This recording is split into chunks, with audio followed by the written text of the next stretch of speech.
చెప్పగలరా? గత తరగతిలో మనము ఏమి నేర్చుకున్నాం?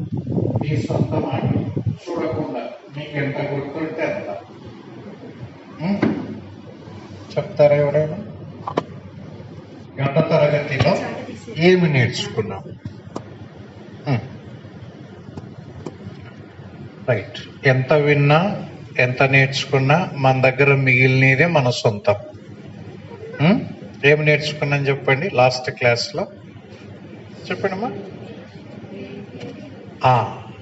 నేర్చుకో నేర్పించు, నేర్చుకో నేర్పించు. ఇది దేవుని యొక్క విధానం. అందుకోసమే ఏం చేయమన్నాడు? ప్రజలను కూర్చాలి, అందరినీ పోగు చేయాలి. సరే, బయట కూడా మనం ఎన్నో నేర్చుకుంటున్నాం. చదువుకునే బిడ్డలు చదువు నేర్చుకుంటారు, జీవనోపాధి కొరకై ఏదో ఒక పని నేర్చుకుంటున్నారు. టైలరింగ్ అనేది నేర్చుకోవడం, అట్లాగే ఒక ఇల్లు కట్టేవాడు ఇల్లు కట్టడం నేర్చుకుంటున్నాడు. మరి దేవుని దగ్గరికి వస్తే ఏమి నేర్చుకుంటాం అని ఎన్ని రాసుకున్నాం చెప్పండి? 7 రాసుకున్నాం. మొదటిది చెప్పండి, ఏం నేర్పిస్తాడు దేవుడు? రైట్. ఇక్కడ ఏం నేర్చుకుంటారు అంటే దేవుని యందు భయభక్తులు నేర్చుకుంటాం. ఇలా నేర్పే కోర్సులు కానీ డిగ్రీలు కానీ వ్యక్తులు కానీ ఈ భూప్రపంచంలో మరొకరు లేరు.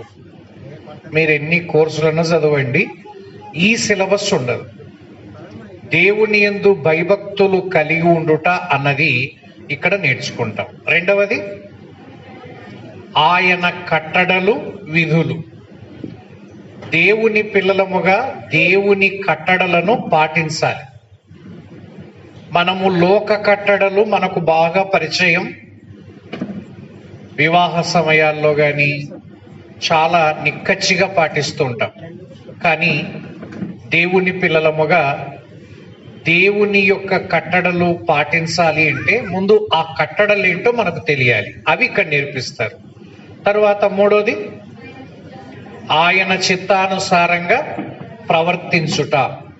సో ఎలా ప్రవర్తించాలి అంటే, ఏ దేవుడైతే నిన్ను పుట్టించాడో, ఏ దేవుడైతే నిన్ను సృజించాడో ఆ దేవుని ఇష్ట ప్రకారము మనం ప్రవర్తించాలి.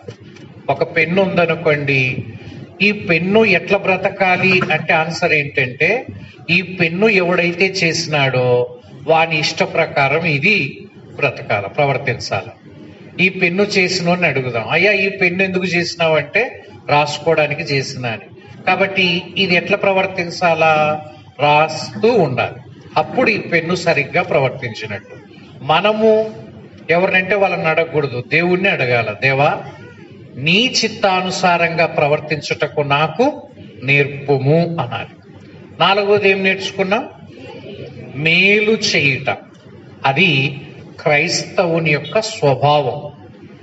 మనము నమ్ముకున్న యేసయ్య స్వభావం అదే, ఆయన పిల్లల స్వభావం కూడా అదే. శత్రువు కూడా అపకారము చెయ్యని మనస్సు దేవుని బిడ్డ మనస్సు. మేలు చేసేవారే గాని వీళ్ళు కీడు చెయ్యరు అనే సాక్ష్యాన్ని సంపాదించుకోవాలి. అది ఇక్కడనే నేర్చుకుంటాం. ఐదవది ప్రేమించుట అన్నది దేవుడే నేర్పిస్తాడు. ప్రేమించుట అన్నది లోకములో ఎవ్వరూ నేర్పించరు. లోకములో పొసగని దినాలు, కుటుంబాల్లోనే పొసగడం లేదు, ఇంకా బయటి వ్యక్తులతో ఏం పొసుగుతారు? కానీ దేవుని దగ్గర కూర్చొని నేర్చుకుంటే వ్యక్తికి వ్యక్తికి మధ్య ఎలాంటి ప్రేమ ఉండాలో బాగా దేవుడు మనకు నేర్పిస్తాడు. ఆరవదేంటి? ఇది ఒక్క దేవుని పిల్లలకే సాధ్యం కావాల. కడుపు నిండి ఉన్నా అదే సంతృప్తి, ఆకలిగొని ఉన్నా అదే సంతృప్తి, ఉన్నత స్థితిలో తీసుకొచ్చిన అదే సంతృప్తి ఉండాలా దేవుని పట్ల. దీన స్థితిలో ఉన్నా గాని అదే సంతృప్తి. దీన్లను బట్టి దేవుణ్ణి అంచనా వేయకూడదు. ఆశీర్వాదాల కంటే ఆశీర్వాద కారకుడు ముఖ్యము మనకు. దేవుడు ముఖ్యం కానీ దేవుడిచ్చినవి ముఖ్యం కాదు. దేవుడు ఉంటే ఇప్పుడు కాకపోతే రేపైనా ఇస్తాడు. ఆ దేవుడు లేకపోతే ఏం చేస్తాం చెప్పండి? ఇది ఎప్పుడోసారి అయిపోతాయి. అందువల్ల జీవజలముల ఊట కావాలనా తొట్టి కావాలనా? ఊట మేల తొట్టి మేల? ఆ రోజు ప్రవక్త ద్వారా దేవుడు అన్నాడు, నా జనాలు 2 నేరాలు చేసినారు. ఒకటి, ఊటను విడిచిపెట్టారు, తొట్లను పట్టుకున్నారు అని. తొట్టిలో నీళ్లు దండిగా ఉంటాయి, ఊటలో చెంబెడు నీళ్ళే కనిపిస్తుంటాయి చెలిమే తీసినప్పుడు ఊటలో. కానీ తొట్టిలో కొంతసేపటికే నీళ్ళన్నీ అయిపోతాయి. కానీ ఎక్కడ చెప్పండి? ఊటలో రోజుల తరబడి, సంవత్సరాల తరబడి మనం నీళ్లు తీసుకున్న ఆ ఊట తగ్గదు. దేవుడు అలాంటి వాడు. దేవుడు కలిగి ఉండటం ముఖ్యంగానే ఇవేంటివి ఈరోజు ఉంటాయి, మళ్ళా రేపు వస్తాయి, ఎల్లుండి పోతాయి, ఈ దీనిల మీద మనసు ఉండకూడదు. అందుకే మనం ఎప్పుడే గాని అన్ని స్థితిల్లో సంతృప్తిగా ఉండాలి. లాస్ట్ ఏం నేర్చుకున్నాం? క్రీస్తు జీవితం. ఎందుకంటే మనం కూడా అట్లా మారాల. పిల్లలు తల్లిదండ్రులను పోలి ఉంటారు. తల్లి తండ్రి యొక్క రూపురేఖలు పిల్లల్లో కనిపిస్తాయి. మరి మనం దేవుని పిల్లలమైతే యేసయ్య స్వరూపం మనలో కనపడాలి. యేసయ్య స్వరూపం కనపడాలి అంటే యేసయ్య జీవితం ఏంటో మనకు అర్థం కావాలి. అందుకే ఇవి 7 ఇక్కడ నేర్చుకుంటామని గత క్లాసులో మనం నేర్చుకోవడం జరిగింది. రండి ఇప్పుడు 2వ క్లాసులో రూతు గ్రంథం హెడ్డింగ్ రాసుకుందాం. రూతు గ్రంథం.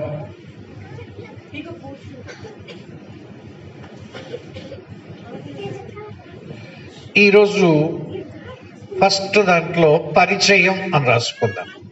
పరిచయం, రూతు గ్రంథం. ఓకే, ఆల్రెడీ మనకు కొన్ని విషయాలు తెలుసు, ప్రాథమిక విషయాలు. రూతు గ్రంథములో అధ్యాయాలు ఎన్ని చెప్పండి? 4 అధ్యాయాలు ఉన్నాయి.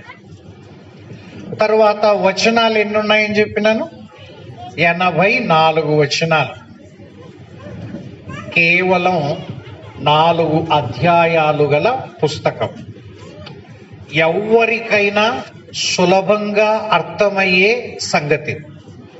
ఒక రకంగా చెప్పాలంటే ఆ మధురమైన ఒక కథలాగా అనిపిస్తుంది. ఇది మధురమైన ఒక కథ. ఎవరైనా దీన్ని బాగా అర్థం చేసుకోవచ్చు. అందుకే ఇంత సులభమైనటువంటి దాన్ని మనం తీసుకోవడం జరిగింది. పరిచయంలో మనం కొన్ని విషయాలు చూద్దాం. అందులో ఒకటి, నంబర్ 1 వచ్చేసి బైబిల్లో ఇది ఏ పుస్తకం అని చెప్పినాం? చెప్పండి, ఏ పుస్తకం ఇది?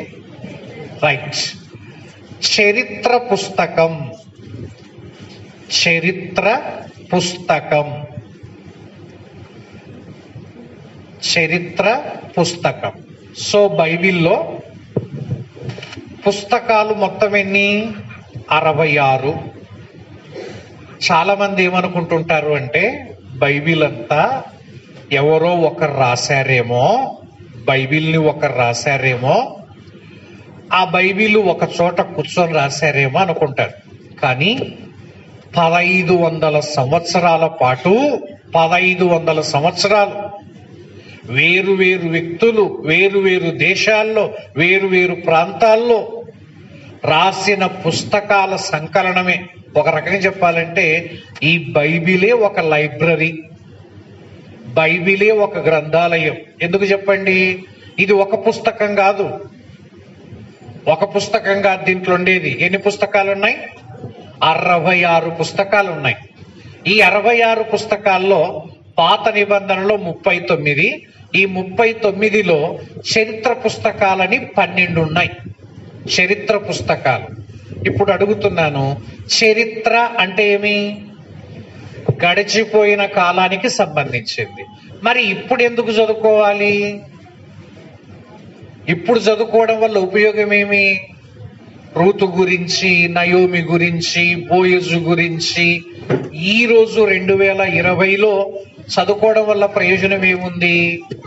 ఒకటే ఒకటి, ఎప్పుడే గాని మనము చరిత్ర చదువుతున్నామంటే రెండు పనులు. ఒకటి బుద్ధి తెచ్చుకోవడానికి, బుద్ధి కలగడానికి. యుగాంతమందున్న మనకు వారికి అలా సంభవించింది కాబట్టి నేను ఎట్లా ప్రవర్తించాలో మనకు అర్థం కావాలి. అందుకోసమై చరిత్ర పుస్తకాన్ని మనం చదువుతాం. ఇందులో ఎన్ని సంవత్సరాల చరిత్ర ఉందో తెలుసా? ఎన్ని సంవత్సరాల చరిత్ర ఉంది అంటే 12 సంవత్సరాల చరిత్ర ఉంది. 12 సంవత్సరాలు మొత్తం. ఈ 4 అధ్యాయాలలో ఎన్ని సంవత్సరాల పాటు జరిగిన చరిత్ర? 12 సంవత్సరాల పాటు. ఉదాహరణకి 1వ అధ్యాయం ఉందనుకోండి. 1వ అధ్యాయములో 10 సంవత్సరాల చరిత్ర. 2వ అధ్యాయములో ఒక రోజుకు లేదా ఒక నెల పరిగెరుకోవడం.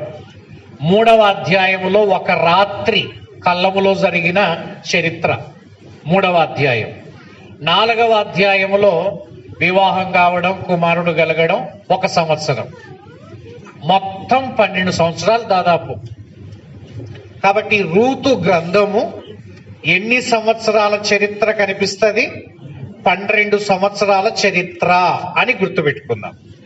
నెక్స్ట్ ఈ పుస్తకములో గుర్తించేది ఏంటంటే, ఈ రూతు గ్రంథములో యాజకుడు అనే పదము గాని లేదా ప్రవక్త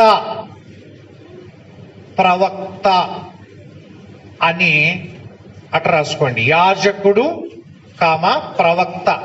ప్రస్తావన లేని గ్రంథం. ప్రస్తావన లేని గ్రంథం.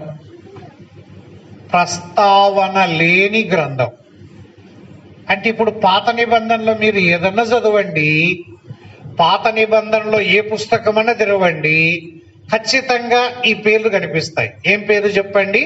యాజకుడు. యాజకుడు అంటే ఏడుంటాడు చెప్పండి? యాజకుడు ఎక్కడ ఉంటాడు? ఆ మందిరములో ప్రజలకు దేవునికి మధ్యవర్తిగా ఉండి పరిచర్య చేసేవాడిని యాజకుడు అంటారు. ఇది పాత నిబంధనలో ఉండేటువంటి వ్యవస్థ. మీరు ఏ గ్రంథములను చూడండి, యాజకులు అని చెప్తా ఉంటారు. తర్వాత ప్రవక్తలు కూడా మనకు పెద్ద ప్రవక్తల పుస్తకాలని 5, చిన్న ప్రవక్తల పుస్తకాలు ఎన్ని? 12. మొత్తం 17 ప్రవక్తల పుస్తకాలు ఉన్నాయి బైబిల్లో ప్రవక్తలు. కానీ రూతు గ్రంథం 4 అధ్యాయాలు చదివితే ప్రవక్త పేరు గాని యాజకుని ప్రస్తావన గాని లేదు. రూతు గ్రంథములో యాజకుడు అనే మాట గాని ప్రవక్త అనే మాట గాని కనిపించదు. తర్వాత 3వది ఏంటంటే, ఇందులో ఉండే పదాలు అర్థాలు చూద్దాం ఒకసారి. ఫస్టే దీన్ని నేర్చుకుందాం. రూతు గ్రంథములో ఉండే పదాలకు అర్థాలేంటి? పదాలు ఒకసారి ఈ పదాలకు మనకు అర్థమైతే ఆ వాక్యాలు చదివేటప్పుడు మనకి ఈజీగా అర్థమవుతుంది. సో రూతు గ్రంథములో స్థలాల పేర్లున్నాయి, వ్యక్తుల పేర్లున్నాయి. రూతు గ్రంథంలో కొన్ని స్థలాలు అంటే ఊర్ల పేర్లు ఉన్నాయి, వ్యక్తుల పేర్లు కూడా ఉన్నాయి. ఉదాహరణకి రూతు గ్రంథం 1వ అధ్యాయము 1వ వచనము చూడండి. ఎవరైనా రూతు గ్రంథం 1వ అధ్యాయము 1వ వచనం.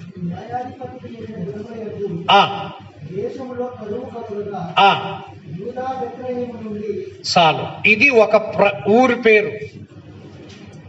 ఏ ఊరది? యూదా బెత్లెహేము. యాక్చువల్ గా బెత్లెహేము అనేది వాళ్ళు ఉన్న ఊరు. అది ఏ ఏరియాలో ఉంది? యూదా ప్రాంతం. 2 పదాలు, 2 పదాలకు అర్థం చూద్దాం. యూదా అంటే ఏమి అర్థం ఏంటి చెప్పండి? యూదా ఎక్కడ విన్నాం ఈ పేరు? ఎక్కడో విన్నట్టున్నాను చూడండి. యూదా అనేది ఒక వ్యక్తి పేరు. ఇశ్రాయేలీయుల 12 గోత్రాల్లో ఒక గోత్రం యూదా గోత్రం. యూదా తల్లిదండ్రులు ఎవరు? యూదా యొక్క తల్లిదండ్రులు ఎవరు? యాకోబు, లేయా. యాకోబు లేయాలకు పుట్టిన 4వ కుమారుడు. మొదటి కుమారుడు రూబేను, షిమ్యోను, లేవి, యూదా. 4 కొడుకులు. మొట్టమొదట వరుసగా పుట్టిన వాళ్ళల్లో ఒకడు అలా పుట్టినప్పుడు ఆమె పేరు పెట్టిందంటే స్తుతి అని పేరు, యూదా అంటే. కాబట్టి యూదా అంటే స్తుతి. ఇక బెత్లహేము హౌస్ ఆఫ్ బ్రెడ్ అంటాం, అంటే రొట్టెల ఇల్లు అని గుర్తుపెట్టుకోండి. రొట్టెల ఇల్లు. బెత్లహేం అంటే మనకి ఏం గుర్తొస్తుంది చెప్పండి? మామూలుగా బెత్లహేము అంటే మనకి వెంటనే ఏం గుర్తొస్తుంది?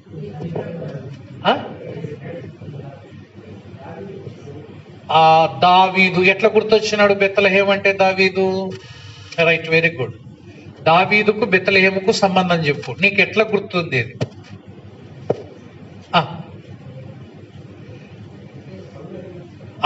సౌలు అడిగినప్పుడు ఎవడైనా అంటే బెత్లహేమీయుడు. రైట్, దావీదు పట్టణం కూడా బెత్లహేము. ఇంకా బెత్లహేం అంటే పండగ రోజు గుర్తు రాలేదా? క్రిస్మస్ పండగ రోజు బెత్లహేం. అయితే ఒక మాట గుర్తుపెట్టుకోండి, బైబిల్లో బెత్లహేం అని ఏడ కనిపించినా యేసు ప్రభు పుట్టిన బెత్లహేం అనుకుండేరు. వేరే బెత్లహేములు కూడా ఉన్నాయి మనకు బైబిల్లో. బెత్లహేము కనిపిస్తే అందుకే ఈ బెత్లహేముకి ఏం పేరు పెట్టినారంటే యూదా బెత్లహేము. కావాలంటే ఒకటి చెక్ చేద్దాం రండి. యెహోషువ గ్రంథంలోకి రండి. 19వ అధ్యాయం. యెహోషువ గ్రంథం 19వ అధ్యాయము 15, 16 వచనాలు. కట్టాతు, నహలాలు, షిమ్రోను, ఇదలా, బెత్లహేము అను 12 పట్టణములను వాటి పల్లెలు. సో ఇక్కడ ఒకదాని పేరు బెత్లహేము ఉంది. ఇప్పుడు ఆ తర్వాత చూడండి, ఆ పట్టణములను వాటి పల్లెలను వాటి వంశముల చొప్పున జెబూలీనీలకు కలిగిన స్వాస్థ్యం. ఈ బెత్లహేము ఎవరిదంటే జెబూలీనీయుల బెత్లహేము అని గుర్తుపెట్టుకోవాలి. కాబట్టి పేర్లు దండిగొండ ఒకటే పేరు ఉండే స్థలాలు. ఇదేమో యూదా బెత్లహేము. యెరూషలేములకు 10 కిలోమీటర్ల దూరంలోనే ఉంటుంది బెత్లహేము. కానీ ఇప్పుడు మనం చదువుకున్నామే అది జెబూలూనీయులకు స్వాస్థ్యముగా వచ్చిన. ఇప్పుడు మనకి ఎన్ని పేర్లు లేవు చెప్పండి? కొత్తపల్లి అంటే ఒకటే కొత్తపల్లి అయినా ఉండేది. ఓ అబ్బా, ఎన్ని కొత్తపల్లెలు ఉన్నాయంటే యా కొత్తపల్లె అని అడుగుతారు. అట్లాగే యేసు ప్రభు బెత్లహేములో పుట్టిన అంటే ఏ బెత్లహేము చెప్పండి? యూదా బెత్లహేము అని గుర్తుపెట్టుకోవాలి. ఇది యెరూషలేమునకు 10 కిలోమీటర్ల దూరంలో ఉంది. ఇంకా 2వ స్థలం ఏంటంటే 2వ వచనం ఉంది. రూతు గ్రంథం 1వ అధ్యాయము 2వ వచనములో. ఆ రూతు గ్రంథం 1వ అధ్యాయం 2వ వచనములో లాస్ట్ చూడండి, వారు యూదా బెత్లహేం వారైన ఎఫ్రాతీయులు. 2వ పదం రాసుకుందాం, ఎఫ్రాతా. ఇదొక స్థలం పేరే, ఎఫ్రాతా. ఎఫ్రాతా అంటే అర్థం ఏంటంటే ఫలవంతమైన ప్రదేశము. ఫలవంతమైన ప్రదేశము. ఫలవంతమైన ప్రదేశము. ఇంకొక విచిత్రం ఏంటో తెలుసా? ఎఫ్రాతా అంటే బెత్లహేముకు ఇంకొక పేరే. ఎఫ్రాతా అన్నా బెత్లహేం అన్నా ఒకటే. బెత్లహేముకు మరో పేరే ఎఫ్రాతా. ఎఫ్రాతా అంటే వేరే ఊరు కాదు, అది బెత్లహేమే అని గుర్తుపెట్టుకోవాలి. నెక్స్ట్ ఇంకొకటి 3వ పేరు ఏముందంటే అక్కడ బెత్లహేము వారైన ఎఫ్రాతీయులు వారు మోయాబు దేశం మనకు. ఇంకొక పేరు ఏం కనిపిస్తుంది చెప్పండి అక్కడ? మోయాబు. మోయాబు ఈ పేరు ఎప్పుడన్నా విన్నారా? మోయాబుకు సంబంధించిన వారిని అందరినీ మోయాబీయులు అంటాం. మోయాబీయులు. ఎక్కడైనా మీ పేరు ఎవరు అసలుకి? మోయాబు అంటే ఎవరు? యాక్చువల్గా లోతు ఉన్నాడు కదా, లోతు. లోతు ఎవరంటే మళ్ళీ అబ్రహాము యొక్క సహోదరుని కుమారుడు. ఈ లోతుకు ఆయన భార్య ఉప్పు స్తంభమైపోయింది. ఆయనకి 2 కుమార్తెలు. ఆ 2 కుమార్తెల ద్వారా కలిగినటువంటి 2 కుమారులు పుట్టారు. పెద్ద కుమార్తెతో పుట్టిన కుమారుడు ఏం పేరు చెప్పండి? వాని పేరే మోయాబు. చిన్న కుమార్తె ద్వారా కలిగిన కొడుకు పేరు బెన్నమ్మి. ఎవరు? బెన్నమ్మి. ఇప్పుడు ఒక మాట అడుగుతాను. మామూలుగా లోతు కుమార్తె కొడుకు అవుతాడు. కుమార్తె కొడుకు అయితే ఆయనకి ఏం కావాలి? యాక్చువల్గా మామూలు వరుస ఏమవుతాడు చెప్పండి? మోయాబు మనమడవుతాడు. యాక్చువల్గా మరి లోతు తండ్రి అవుతాడా తాత అవుతాడా? ఏమో. లోతు ఈ మోయాబుకు తాత అవుతాడా తండ్రి అవుతాడా? అందుకే మోయాబు అంటే అర్థం రాసుకోండి, తండ్రి ఎవరు? మోయాబు అంటే అర్థం ఏంటి? తండ్రి ఎవరు? ఎవరు తండ్రి ఎవరు? తండ్రి లోతు అని చెప్పినానుకో, మరి తాత ఎవరు? మళ్ళా లోతే అనాలా? మరి తాత లోతు అంటే తండ్రి ఎవరు? తండ్రి లోతే అంటే ఎట్లా చెప్తావు ఒక మాటికి? అందుకే మోయాబు అంటే అర్థం ఏంటంటే ఎవడు తండ్రి? తండ్రి ఎవడు? అందుకే దేవుడు ఏం చెప్పినంటే వీళ్ళను 10వ తరం వరకు కూడా ఎవడే గాని దేవుని సమాజంలో చేర్చుకోకూడదు. దేవునికి అంత వ్యతిరేకమైన జనాంగాలకు మూల పురుషులు. వాళ్ళొక్కరోజు పాపం చేశారు గాని ఆ పాప ఫలితాలు కొన్ని జనాంగాలు పుట్టి దేవునికి వ్యతిరేకంగా ప్రవర్తించడానికి కారణమైనారు. మనం అనుకుంటుంటాం పాప ఫలితం నీతోనే పోదు.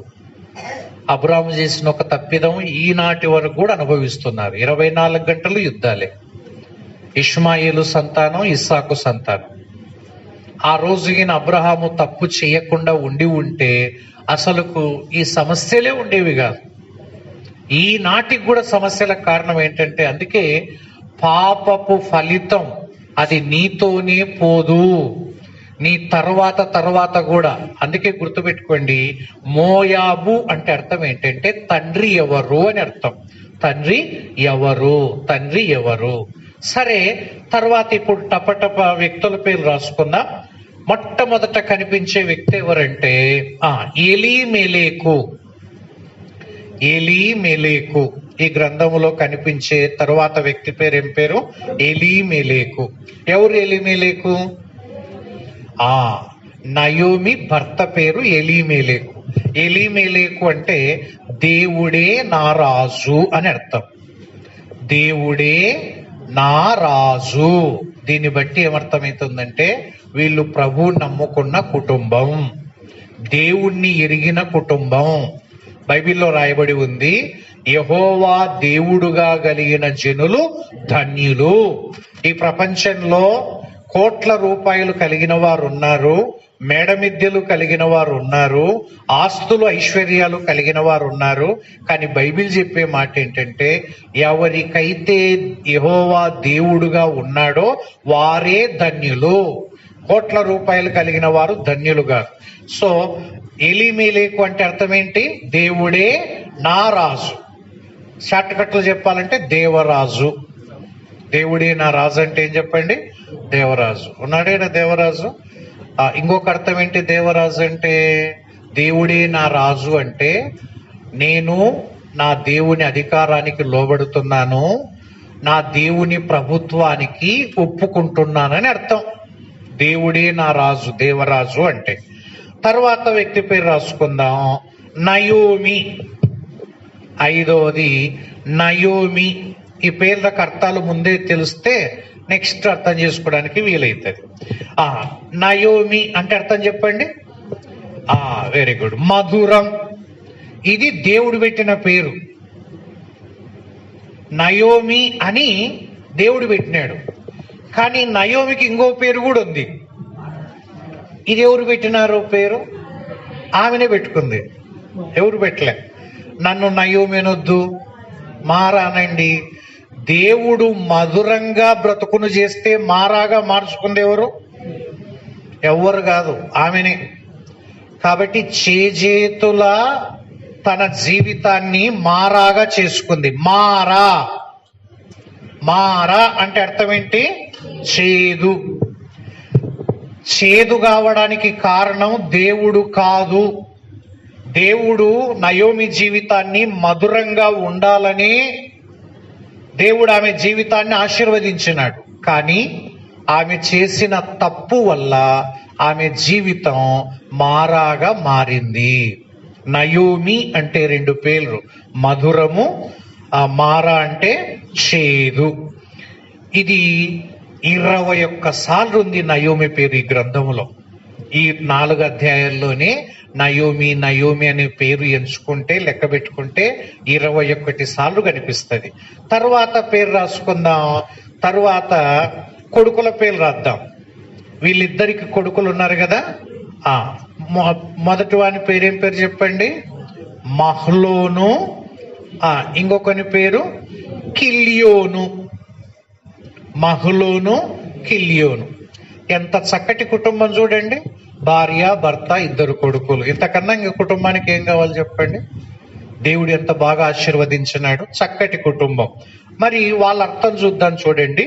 మహులోను అంటే వ్యాధి లేదా రోగము అని అర్థం. వ్యాధి లేదా రోగం. కిల్యోను అంటే క్షీణత లేదా బలహీనుడు అని అర్థం. క్షీణత లేదా బలహీనుడు. క్షీణత లేదా బలహీనుడు. ఇది వాళ్ళ పేర్లకు అర్థం.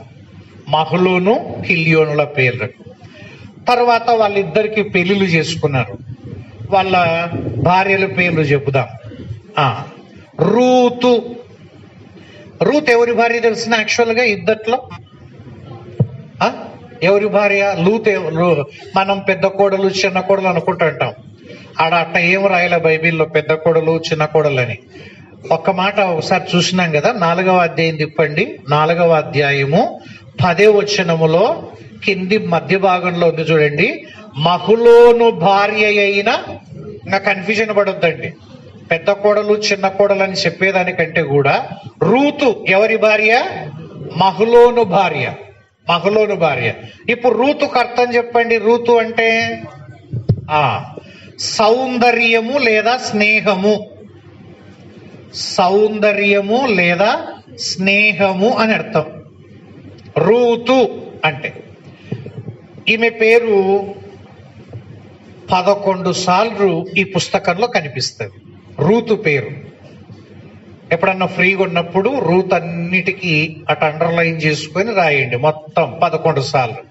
బైబిల్ అంతా కలిపి 12 సార్లు ఉంది. అంటే వేరే చోట ఎన్నిసార్లు ఉన్నట్టు? ఇంకా ఒకటే చోట ఉంది. ఎక్కడుంది తెలిసిన?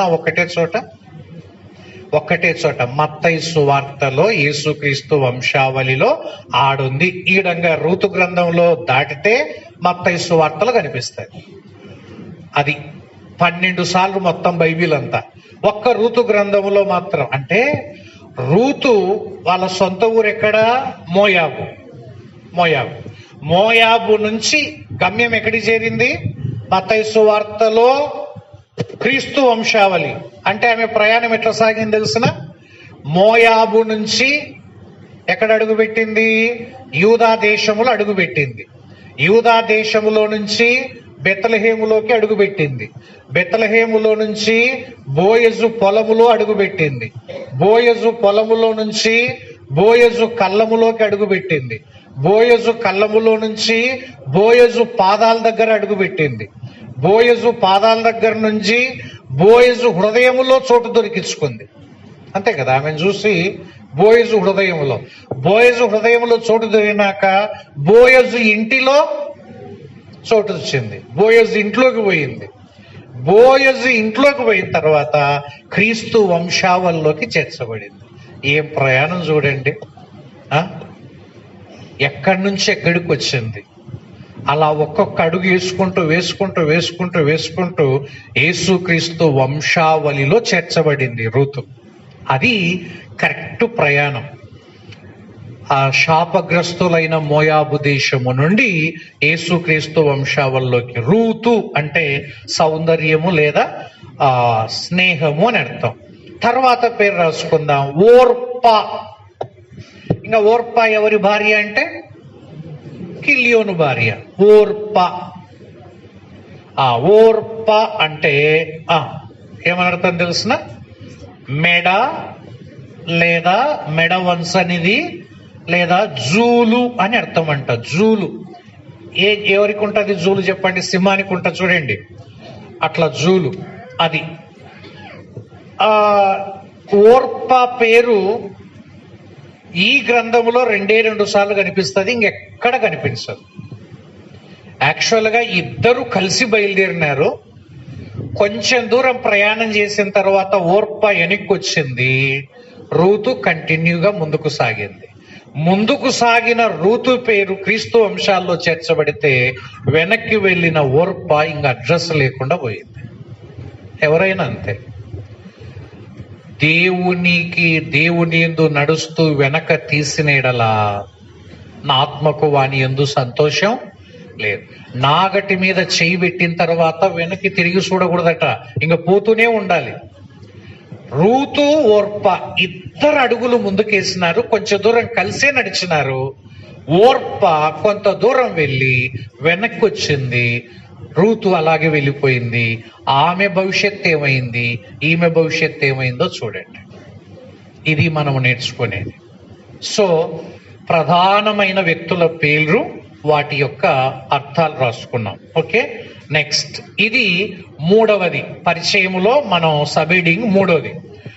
ఇప్పుడు మామూలుగా రూతు గ్రంథం అనగానే ఏమనుకుంటారు తెలిసిన? ఎక్కువగా స్త్రీల సభల్లో మాట్లాడుతుంటారు. కానీ స్త్రీ పేరు మీద రాయబడిన పుస్తకం కానీ ఇది స్త్రీల గ్రంథము కాదు. మననే చెప్పుకున్నాం. ఇది ఎవరి గ్రంథం, ఎవరికి సంబంధించిందంటే దీంట్లో అందరూ ఉన్నారు. మొట్టమొదట ఒక కుటుంబం ఉంది. కుటుంబాలకు సంబంధించిన గ్రంథము రూతు గ్రంథం అనొచ్చు. తర్వాత అత్త ఉంది, కోడన్లు ఉన్నారు. సో అత్తల పుస్తకం, కోడన్ల పుస్తకం. మామ ఉన్నాడు, అల్లుళ్ళు ఉన్నారు, వాళ్ళ పుస్తకం. కొడుకులు ఉన్నారు, కూతుర్లు ఉన్నారు, వారి పుస్తకం. యజమాని ఉన్నాడు, పని వాళ్ళు ఉన్నారు, యజమానుల పుస్తకం, పనివారి పుస్తకం. యవనస్తులు ఉన్నారు, యవనస్తుల పుస్తకం ఈ పుస్తకములో. ఇంకా చెప్పండి, ఇంకా ఎవరు లేరు. కాబట్టి ఈ పుస్తకం స్త్రీ పేరు మీద రాయబడిన గ్రంథమే గాని కేవలం స్త్రీల కొరకు రాయబడిన గ్రంథము కాదు. ఇది అందరికీ వర్తిస్తుంది ఇందులోని సత్యాలు. సరే, ఇప్పుడు మనం ఒక మాట ఆలోచన చేద్దాం. స్త్రీ పేరు మీద ఎన్ని పుస్తకాలు రాయబడ్డాయి? ఎన్ని పుస్తకాలు రాయబడ్డాయి? 2 పుస్తకాలు. ఏమేం పుస్తకాలు చెప్పండి? రూతు, ఎస్తేరు. వీళ్ళిద్దరి గురించి కొంచెం విని ముందుకు పోదాం. బైబిల్లో 66 పుస్తకాలకు పేర్లు ఉన్నాయి. అయితే స్త్రీ పేరు మీద రాయబడిన పుస్తకాలు 2, రూతు, ఎస్తేరు. వీళ్ళ మధ్య తేడా చూద్దాం. నంబర్ 1, వీళ్ళిద్దరిలో అన్యురాలెవరు, యూదురాలెవరు? రూత్ ఎవరు? అన్యురాలు. ఎట్లా చెప్పినారు? ఈమె మోయాబీయురాలు. ఒక రకంగా చెప్పాలంటే రూతు గ్రంథము లోతు గ్రంథం. ఎట్లా చెప్పొచ్చు? రూతు ఎవరి సంబంధి? లోతు సంబంధే కదా. లోతు సంబంధే రూతు. అన్యురాలు. మరి ఎస్తేర్ ఎవరు? యూదురాలు. యూదురాలు. ఎట్లా చెప్తారు చెప్పండి యూదురాలని? ఆధారం ఏమి?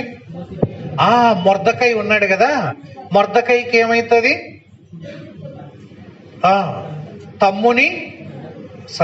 సహోదరుని బిడ్డ. కాబట్టి మొర్దకై యూదుడైన నేను హామానుకు నమస్కారం చేయను అన్నాడు. ఇంకా వాళ్ళ సోదరుని కుమార్తె యూదురాలు కాక ఏమవుతుంది? కాబట్టి ఈమె అన్యురాలు, ఈమె యూదురాలు. రెండవ తేడా చూద్దాం చూడండి. ఆమెకు ఈమెకు తేడా ఏంటంటే, ఈమె పేరు ఏమని అర్థం చెప్పుకున్నాం ఇంతవరకు. రూత్ అంటే ఏమి? స్నేహము లేదా సౌందర్యం. ఇది కూడా మీకు తెలుసు. ఎస్తేర్ అంటే అర్థం ఏంటి? నక్షత్రం అని అర్థం. అది తేడా. సరే, రెండవది ముఖ్యమైనది ఏంటంటే, ఈమె వద్దు వద్దు అని ఎంత చెప్పినా ఇష్టపూర్వకంగా ఎక్కడికి వచ్చింది?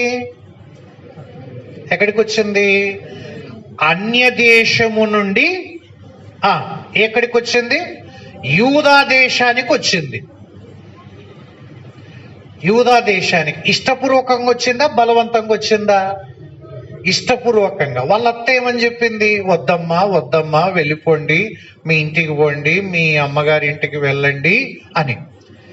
ఒక మాట చెప్తాను చూడండి. మరి అంతగా వద్దంటే ఎట్టొచ్చింది? ఎవరన్నా లేడీస్ని ఎక్కడ చూడండి, మీ అమ్మ కాడిపోతావా, మీ అత్త కాడిపోతావా అంటే ఏడిపోతారు. 100% మన ఎవడు పోతాడు అత్తకాడికి, అమ్మకాడికే పోతామంటారు.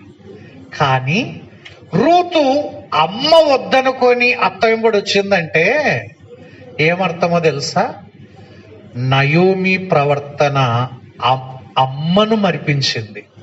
ఇంట్లో తల్లిని మరిపించింది అత్త. మా అమ్మ కూడా ఇట్లా ఉండదు, మా అమ్మ కూడా ఇట్లా ప్రవర్తించదు, మన సంగతి మన ఇంట్లోనే బయటపడుతుంది, బయట కాదు. మనం ఎంత బైబిల్ పట్టుకొని తిరిగినా, ఎంత ప్రార్థనలో కనిపించినా మన ఇంటి వారే సాక్ష్యం. అంటే నయోమిలో ఉండే గొప్పతనం ఏంటంటే, నయోమి తన తల్లిని మరిపించేటట్టుగా ప్రవర్తించింది, సొంత కుమార్తెలాగా చూసుకుంది. ఇటువంటి అత్తలు దొరికితే నిజంగా ఎంత గొప్ప ఆశీర్వాదం అనిపిస్తుంది. అది వద్దమ్మా అంటున్నా గాని ఇష్టపూర్వకంగా ఎక్కడి నుంచి ఎక్కడికి వచ్చింది? అన్య దేశం నుండి యూదా దేశానికి వచ్చింది. మరి ఎస్తేరు సంగతి ఏంటి? ఎస్తేరు ఎక్కడి నుంచి ఎక్కడికి వచ్చింది? అసలుకు మొర్దెకై ఎక్కడున్నాడు? బబులోన్ దేశంలో ఉన్నాడు. బబులోన్ దేశానికి ఎందుకు వచ్చినారు వీళ్ళు? చెరపట్టుకొని వచ్చినారు. అంటే ఎస్తేరు యూదా దేశము నుండి అన్య దేశానికి వచ్చింది. ఎట్టొచ్చింది? బలవంతంగా వచ్చింది, ఇష్టపడి కాదు, బలవంతంగా. మరి ఎప్పుడొచ్చినారో తెలియదు కానీ వాళ్ళ నాయన కాలంలోనే వచ్చిండొచ్చు. యూదా దేశములో నుండి ఎక్కడికి వచ్చింది? అన్య దేశానికి వచ్చింది. ఈమె అన్య దేశం నుండి యూదా దేశానికి పోయింది. సరే, మూడవది రూత్ ఎవరిని పెళ్లి చేసుకుంది? బోయజు అంటే ఎవరు? యూదుని వివాహం ఆడింది, యూదుని పెళ్లి చేసుకుంది. ఎవరు? రూతు. మరి ఎస్తేరు ఎవరిని పెళ్లి చేసుకుంది చెప్పండి? అన్యరాజు అహష్వేరోషు రాజుకి రాణి అయ్యింది. సో అన్యుణ్ణి పెళ్లి చేసుకుంది. ఆమెకి ఈమెకు తేడా. ఈమె అన్యురాలై ఉండి యూదుని పెళ్లి చేసుకుంటే, ఎస్తేరు యూదురాలై ఉండి అన్యుణ్ణి పెళ్లి చేసుకుంది. తర్వాత రూతు కడుపులో ఎవరు పుట్టినారు చెప్పండి? ఓబేదు పుట్టినాడు. ఓబేదు కడుపులో ఎవరు పుట్టినాడు? యెషై పుట్టినాడు. యెషై కడుపులో ఎవరు పుట్టినాడు? దావీదు పుట్టినాడు. దావీదు కడుపులో నుంచి వచ్చిన సంతానంలో నుంచి ఎవరు వచ్చినారు? యేసయ్య. అంటే ఒక రకంగా చెప్పాలి అంటే, యూదా జాతిని వర్ధిల్ల చేసిన తల్లి ఎవరంటే ఎవరేం చెప్పాలా? ఇశ్రాయేలు జాతిని, యూదా జాతిని ఎట్లా వర్ధిల్ల చేస్తారు? ఆనాటి కాలంలో పిల్లల్ని కంటున్నారు అంటే వారి కోసం ఇంకా వర్ధిల్ల చేసినట్టు లెక్క. సో ఈమెకు ఏం పేరు ఇవ్వచ్చు అంటే, యూదా జాతిని వర్ధిల్ల చేసిన కన్న తల్లి ఎవరు? రూతు.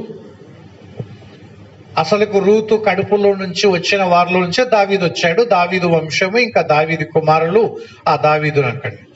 మరి ఈమె కన్నతల్లి అయితే ఈమెనేమనొచ్చు ఎస్తేరును? ఒకరోజు ఏం జరిగిందో తెలుసా? హామాను ద్వారా ఒక కుట్ర జరిగింది. ఆ కుట్ర ఏంటంటే అసలుకు యూదా జాతే లేకుండా నాశనం చేయాలని డేట్ ఫిక్స్ అయింది, తేదీ ఫిక్స్ అయింది, సమయం ఫిక్స్ అయింది. అంటే ఆ రోజు ఏం జరుగుతుందంటే ఆ రోజు యూదుడు అనేవాడు బతకకూడదు. దీంతో యూదా జాతి క్లోజ్ కావాల. కానీ ఆ రోజు అంతఃపురములు ఎవరున్నారు చెప్పండి? ఎస్తేరు. ఇప్పుడు ఎస్తేరు పాత్ర ఏంటో తెలుసా? ఆ రోజు ఎస్తేరు ఒకటే ఒక మాట అనింది, నేను చచ్చినా చస్తాను, నేను చచ్చిపోయినా చస్తాను, నా ప్రజల్ని కాపాడుకుంటానని. చివరికి కాపాడిందా లేదా? అందుకే ఈమెనేమంటారు అంటే యూదా జాతిని కాపాడిన తల్లి. ఆమె కన్న తల్లి అయితే ఈమె కాపాడిన తల్లి, యూదా జాతిని కాపాడిన తల్లి.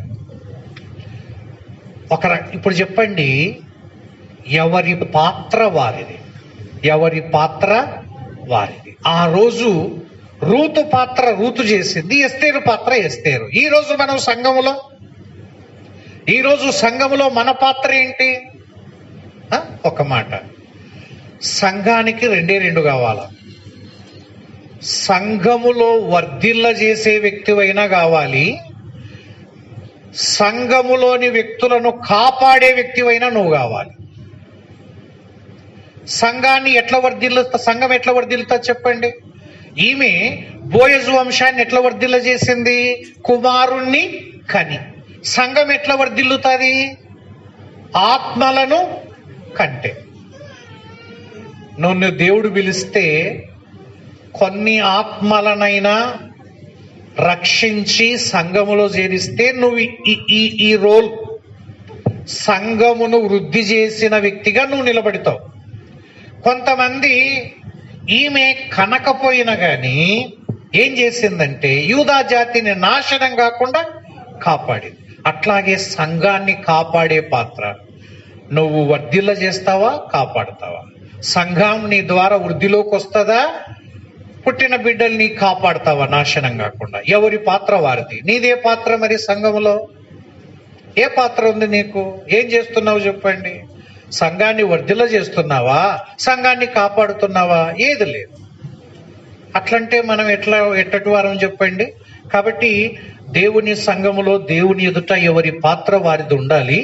అయితే ఒక మాట చూడండి, ఈమె యేసుక్రీస్తు వంశావల్లో చేర్చబడింది. ఇక్కడ అసలుకి యూదా యేసుక్రీస్తు మెస్సయ్యగా రావాలంటే ప్రవచనాలు ఏం చెప్తున్నాయి? ఏ గోత్రములో నుంచి యేసయ్య వస్తాడు? యూదా గోత్రములో నక్షత్రం ఉదయించు. మరి యూదా గోత్రమే లేకుండా చేస్తే ఇంకా యేసయ్య రాడు కదా. ఇది సాతాను కుట్ర. సాతాను కుట్ర ఏంటంటే ఇక యూదా జాతి నాశనం చేస్తే మెస్సయ్య రాడు. ఆ కుట్రను జరగకుండా చేసి యూదా జాతిని కాపాడినటువంటి వ్యక్తిగా ఎస్తేరు మిగిలిపోయింది.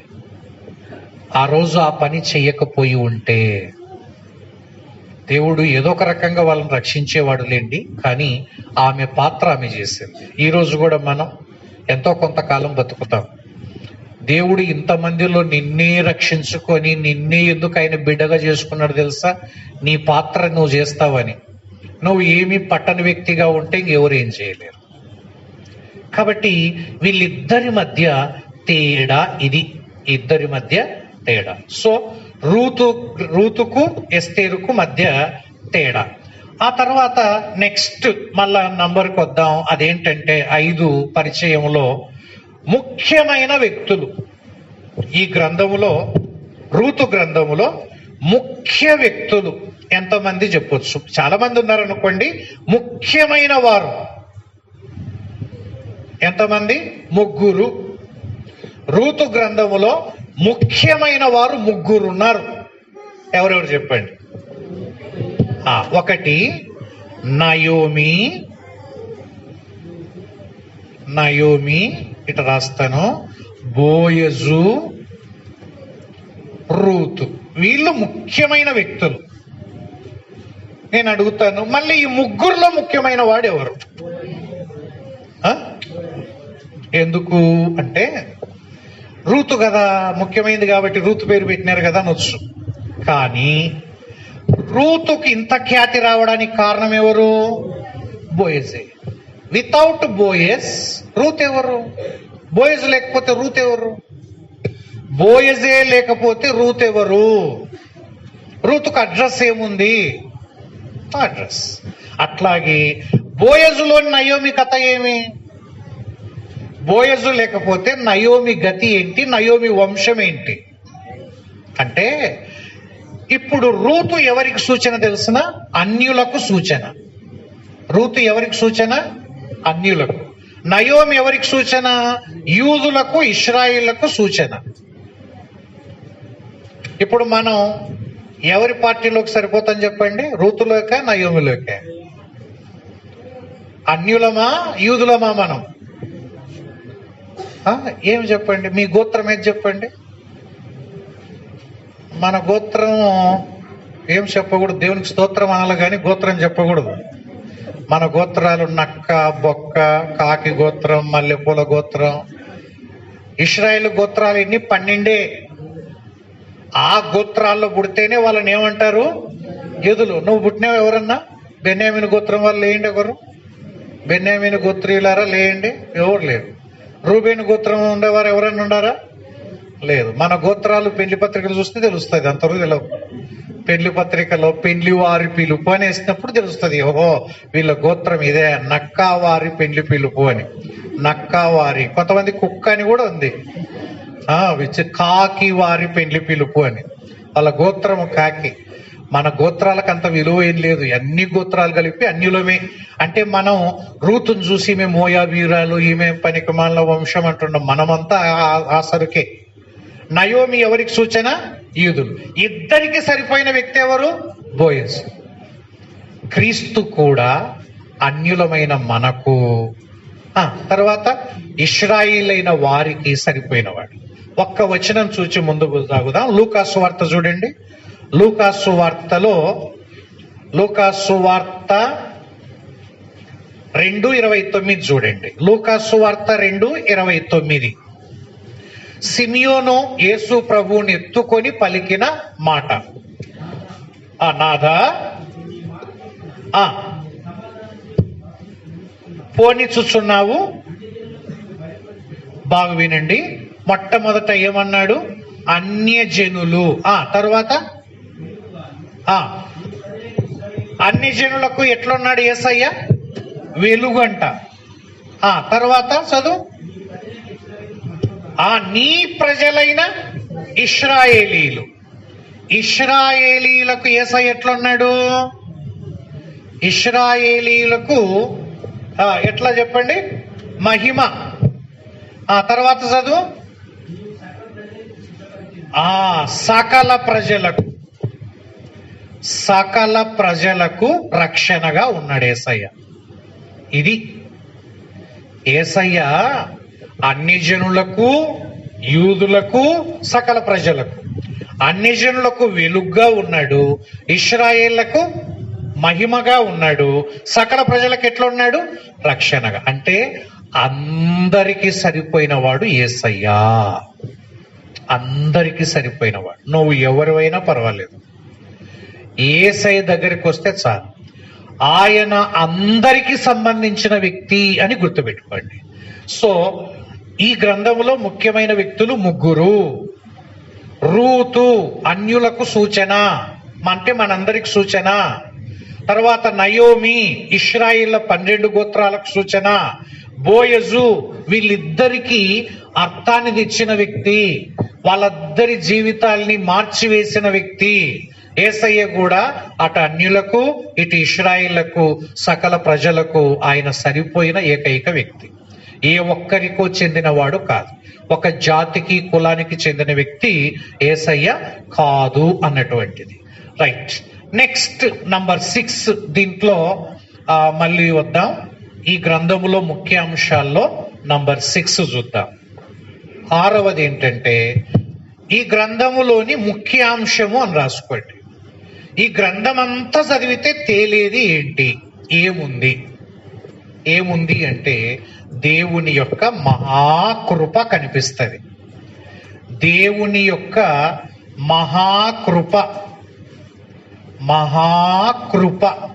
ఎట్లా కనిపిస్తుందో చూద్దాం.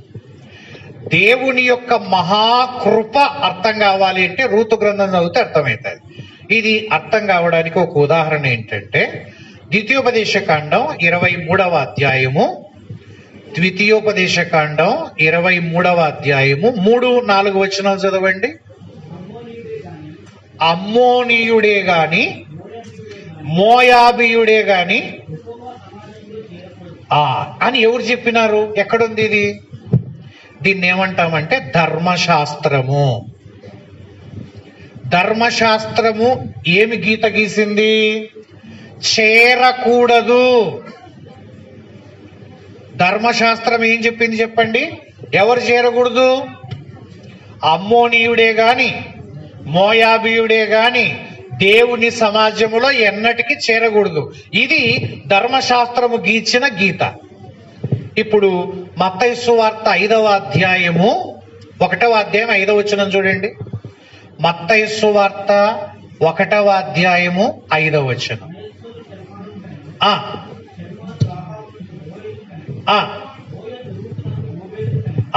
బోయజు రూతునందు ఓబేదు అంటే క్రీస్తు వంశావల్లో ఏమైంది? చేరింది. ఎవరు చేర్చినారు? కృప. విచిత్రం అనిపించలేదా? ధర్మశాస్త్రము చేరకూడదని గీత గీస్తే కృప ఏమనింది? చేర్చుకో అనింది. ధర్మశాస్త్రము చేయలేని పని ఎవరు చేసినారు చెప్పండి? కృప. అది నిజానికి న్యాయాన్ని బట్టి ధర్మశాస్త్ర ప్రకారం మనం ఎవ్వరము పరలోక రాజ్యానికి చేరకూడదు. ఆ అర్హత లేదు, ఆ భాగ్యము లేదు. కానీ చేరకూడదు అన్న రూతు ఎలా చేరింది వంశావల్లో? ధర్మశాస్త్రం ఇంత క్లియర్ గా చెప్తుంది కదా చేరకూడదని. కానీ కృప ఏమనిందంటే చేర్చుకో అనింది. అది దేవుని మహాకృప. అందుకే రూతు చేసిన పని బతికినంత కాలం మనం చేయాల. రక్షించబడినాం మనం. ఆమె ఏం చేసిందో తెలుసా? ఒక్క వచనం చదవండి ఆమె చేసిన పని. రూతు గ్రంథం 2:10. రూతు గ్రంథం 2వ అధ్యాయం 10వ వచనం.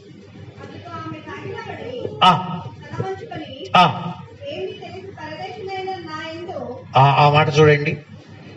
ఏమి తెలిసి పరదేశి అయిన నాయందు లక్ష్యముంచునట్లు. ఒకటే ఒక మాట. తల ఉంచుకుంది, సాగిల పడింది. ఏమంటాం దీన్ని? ఆరాధన అంటాం. రూతు బోయజ్ దగ్గరికి వచ్చి తల వంచి నమస్కారం చేసి సాగిలపడి ఒక మాట అనింది. ఏమి చూసి నా యందు కనికరపడ్డావు? ఏం చూసావు నాలో? ఏం చూసావు? నాలో ఏమన్నా హోదా ఉందా? నేను ఒక విధవరాలిని. విధవరాల్ని ఎలా చూస్తారో నాకు తెలుసు. ఏం చూసి నా యందు ఇట్లా కనికరపడ్డావు? ఏమో చెప్పలేదు. తల వంచి నమస్కారం చేసింది. ఒక మాట అడుగుతాను, నువ్వైనా నేనైనా ఈరోజు దేవుని బిడ్డలని పిలువబడుతున్నామంటే ఏం చూశాడు నీలో? ఏముంది నాలో? ఇంతే. ఏమో తెలియదు. తల వంచాల్సిందే. ప్రభువా, నా ఊర్లో ఇన్ని వేల మంది జనాభా ఉండగా నా మీదనే ఎందుకు నీ దృష్టి పడింది నాయనా? నాకే ఎందుకు సువార్త చెప్పావు? నన్నే ఎందుకు పిలిచావు? నన్ను ఎందుకు నీ ఎందుకు విశ్వాసం ఉంచేటట్టు చేశావు? నాతో పాటు చాలా మంది నమ్ముకోని వాళ్ళు ఉన్నారు కదా. ఏం చూసి నన్ను కరుణించావు తండ్రి? అయిపోయా. అది కృప. కృప పొందిన మనం.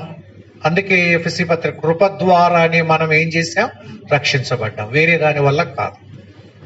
మన దగ్గర ఏ యోగ్యత లేదు. ఈరోజు పరలోక రాజ్యానికి పోతున్నామంటే మనం భక్తులమని కాదు, మనం మంచోళ్ళమని అంతకన్నా కాదు. కేవలం ఆయన కృప. ఎందుకో కృప కలిగి మనల్ని ఎన్నుకున్నాడు, సువార్త ద్వారా పిలిచాడు, తగిన కాలంలో నమ్ముకున్నాం. ఈరోజు పరలోక రాజ్యానికి అర్హులైనాం. బతికినంత కాలం ఇదే వైఖరి ఉండాలా. తల దించుకోవాలా, సాగిల పడాలా. నన్ను రక్షించినందుకై నీకు స్తోత్రం. ఆ రూతు ఎంత కృతజ్ఞత కలిగిందో తెలుసా? పరదేశినైన నా యందు ఇంత కనికరం చూపడానికి నేను ఎవరిని నేను, ఏంటి నా కథ ఏంటి అనింది. సో ఈ గ్రంథములో ముఖ్యాంశం ఏంటంటే ఆ దేవుని యొక్క మహాకృప. సరే, ఇప్పుడు విభజన అని రాసుకోండి. విభజన 1వ అధ్యాయం అని రాసుకోండి పక్కన. 1వ అధ్యాయంలో ఎన్ని వచనాలు ఉన్నాయి చెప్పండి మొత్తం? 1వ అధ్యాయంలో 22 వచనాలు ఉన్నాయి. ఈ 22 వచనాలు మనం విని ఉంటాం, చదివి ఉంటాం. ఏం కనిపిస్తాయి చెప్పండి? ప్రధానంగా ఏం కనిపిస్తుందంటే ఎలీమెలె కుటుంబం బెత్లెహేము నుండి మోయాబుకు వెళ్ళడం, మళ్ళీ నయోమి ఆధ్వర్యంలో మోయాబు నుండి బెత్లెహేము రావడం, రావడం. దీన్ని ఏమంటాం? ప్రయాణము అంటాం. అదే జరిగింది 1వ అధ్యాయం అంతా. మధ్యలో ఏముందంటే రూతు చేసిన ప్రమాణం. 2 పదాలు రాసుకోండి చాలు. 1వ అధ్యాయం ప్రయాణము, ప్రమాణము అని రాసుకోండి. 1వ అధ్యాయంలో ఈ 2 గుర్తు పెట్టుకోండి. ప్రయాణము, ప్రమాణం ఇంతే ఉండేది 1వ అధ్యాయంలో. ప్రయాణములో 2 ప్రయాణాలు ఉన్నాయి. రిటర్న్ జర్నీ కూడా ఉంది. ఒక ప్రయాణం ఏ జర్నీ చెప్పండి? ఇప్పుడు నేను ఇక్కడ నుంచి కర్నూలు పోయినాం అనుకోండి, ఇదేం అప్ అంటాం. మళ్ళా కర్నూలు నుంచి ఇక్కడికి వస్తే డౌన్ అంటాం. నయో కూడా 2 ప్రయాణాలు చేసింది. Bethlehem to Moab, Moab to Bethlehem, 2 ప్రయాణాలు. ఒకటి సరైన ప్రయాణం, ఒకటి తప్పుడు ప్రయాణం. 2 ప్రయాణాలు చూద్దాం. తర్వాత ఎవ్వరు చేయని తీర్మానం, ప్రమాణం రూతు చేసింది. ఆ ప్రమాణమే మధ్యలో కనిపిస్తుంది. నీ దేవుడే నా దేవుడు, నువ్వు చనిపోచోట నేను చనిపోతాను అని ప్రమాణం చేసి చూడండి. అది 2వ అధ్యాయం రాసుకోండి. 2వ అధ్యాయంలో 2 పదాలు. 2వ అధ్యాయంలో యాడికి పోయింది రూతు? ఒక మాట, ఇంటికి వచ్చినారు. ఎవరు వచ్చినారు? నయోమి వచ్చింది, రూతు వచ్చింది. ఎన్నేళ్ళ ఊరిడిచి పెట్టిపోయి చెప్పండి? ఎన్నేళ్ళ చెప్పినాం కదా. 1వ అధ్యాయం చరిత్ర అంతా దాదాపు 10 ఏళ్ళు దాటింది. 10 ఏళ్ళ తర్వాత వచ్చినారు. ఇండ్లు ఎట్లా ఉంటుంది చెప్పండి?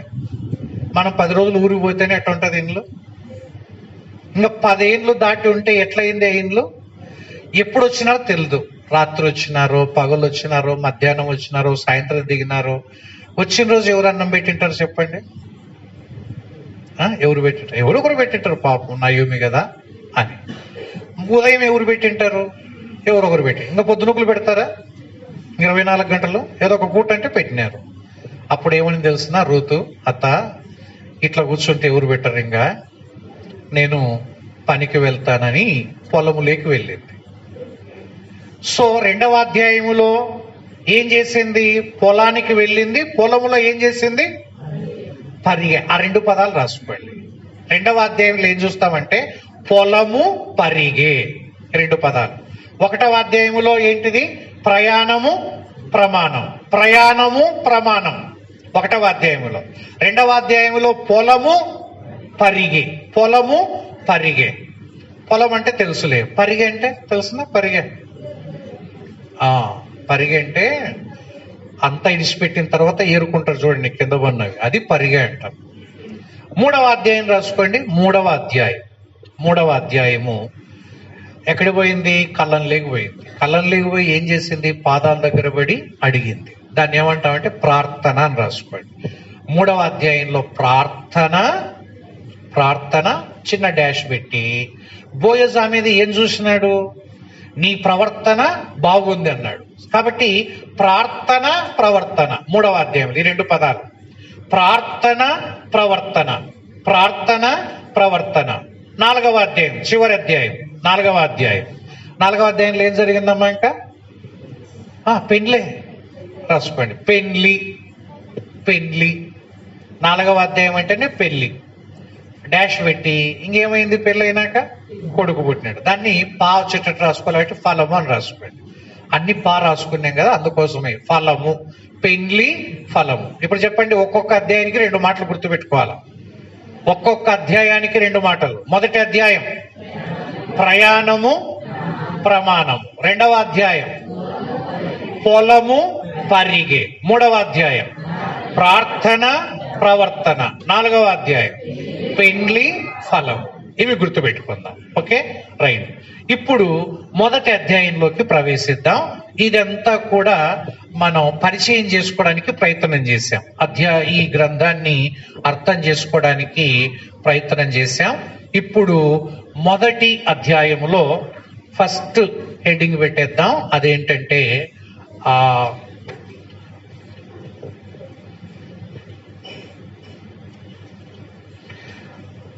1 నుండి 5 వచనాలు. ఫస్ట్ 1 పెట్టుకోండి. 1 నుండి 5 వచనాలు ఏముంటది అంటే, బెత్లెహేము నుండి మోయాబుకు ప్రయాణం అని హెడ్డింగ్ పెట్టండి. బెత్లెహేము నుండి మోయాబుకు ప్రయాణం. మోయాబుకు ప్రయాణం. బెత్లెహేము నుండి మోయాబుకు ప్రయాణం.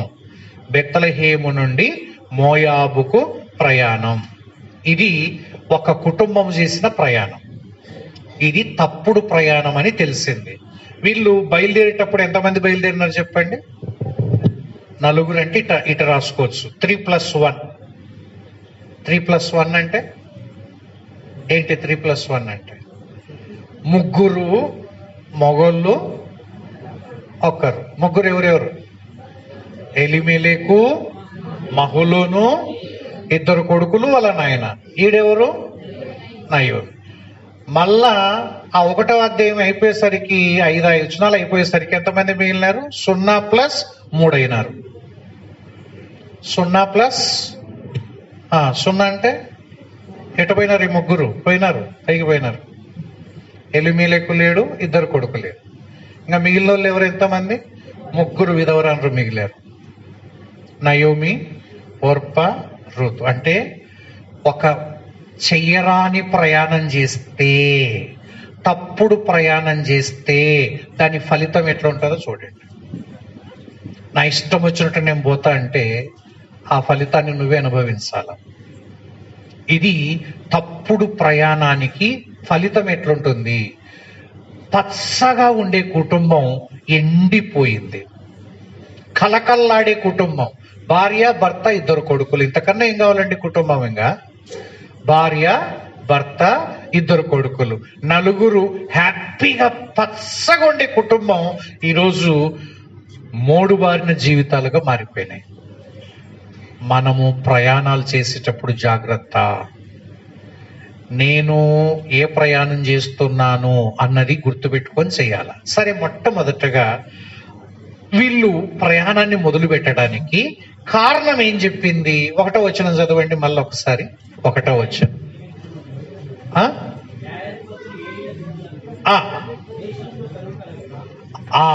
రైట్. నంబర్ 1, వీళ్ళ ప్రయాణానికి నయోమి చెప్పిన కారణం ఏంటి? ఏం కలిగింది? కరువు కలిగింది. ఇది ఒకరోజు లేవగానే ఇల్లంతా హడావిడి. పెట్టెలు సర్దుకున్నారు. ఇప్పటి మాదిరి సూట్ కేసులు కాదులేండి. మొత్తానికి ఏదో బట్టలు మూట కట్టుకున్నారు, అన్ని సర్దుకున్నారు. పక్కింటోళ్ళు చూసినారు, ఏమ్మా నయోమి, ఏమి హడావడిగా ఉన్నారేంటి? ఏమో బట్టలు సర్దుకున్నారు, మూట కట్టుకున్నారు, ఎక్కడికో పోతున్నట్టు అనిపిస్తుంది, ఎక్కడికమ్మా ప్రయాణం అయినారు అంటే ఆమె మాట ఏంటి తెలుసా? కరువు వచ్చింది కదా. దాటి వెళ్ళేటప్పుడు ఆమె చెప్పిన కారణం ఏంటి?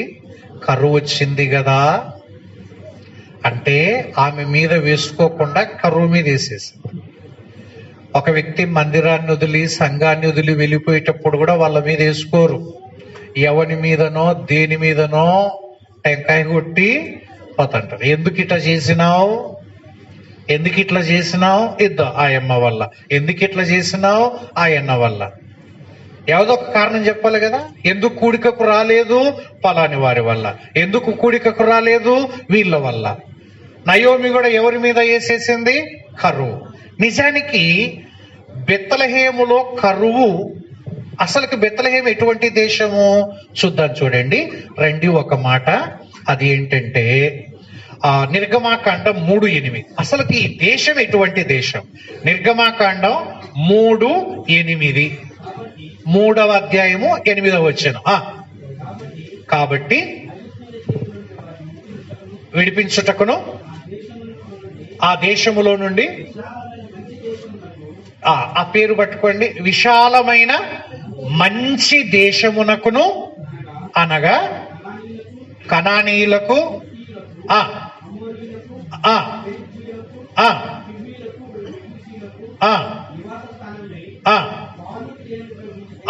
అది పట్టుకోండి, పాలు తేనెలు ప్రవహించు దేశం.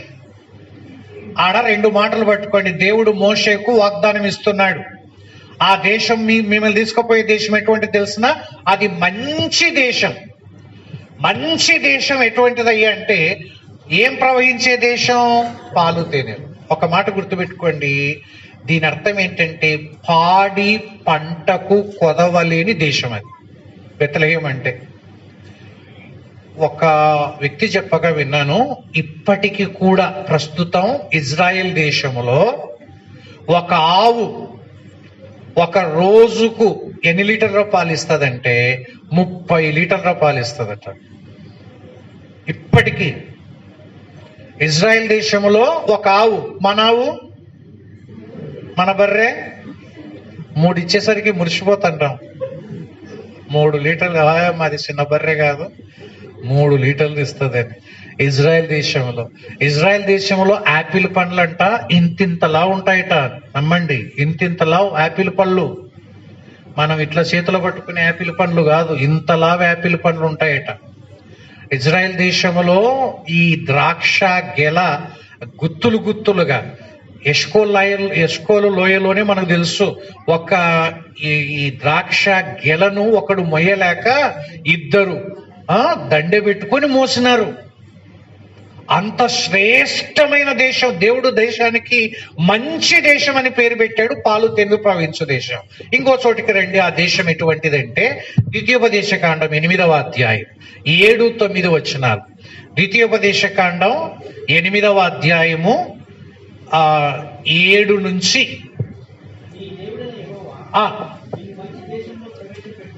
మళ్ళీ ఏం పేరు వచ్చింది ఆ దేశానికి?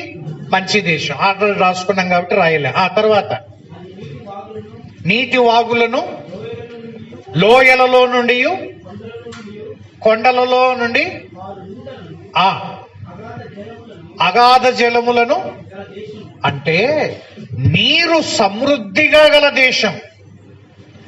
అగాధములో నుంచి నీళ్ళు వస్తాయంట, కొండల్లో నుంచి నీళ్ళు వస్తాయంట.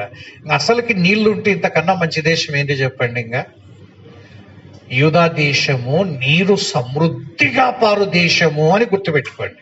నెక్స్ట్ చదువు. గోధుమలు, యవలు, ద్రాక్ష చెట్లు, పంటలు, పండ్లు.